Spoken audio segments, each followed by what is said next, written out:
Heading back to school means either staying at home or actually going back to the classroom. Either way, it's going to be a lot of adjustment.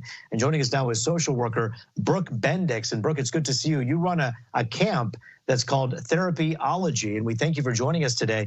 Look, this is a different world. You yourself dealt with a difficulty trying to do this interview, and you were saying that that's an example of what these young people have to deal with when it comes to distance learning.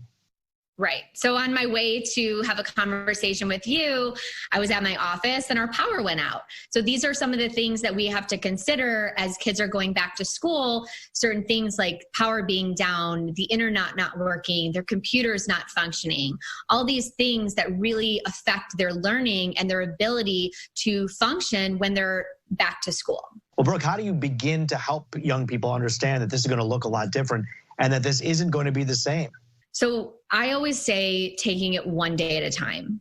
And nothing is really more true right now than focusing on the here and the now and the present. Because what we knew back in March, the end of March, we had no clue how it was going to play out now, today, the middle of August. And the more we focus on the present and how we're doing each day, talking to your friends, reaching out to your parents, your family members, going outside and enjoying the weather when it is beautiful outside here in Michigan.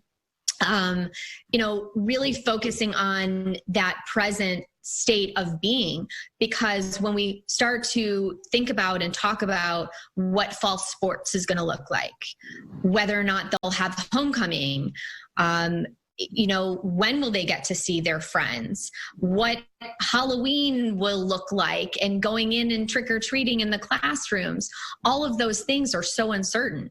And the more we think about them, the more anxiety that brings up.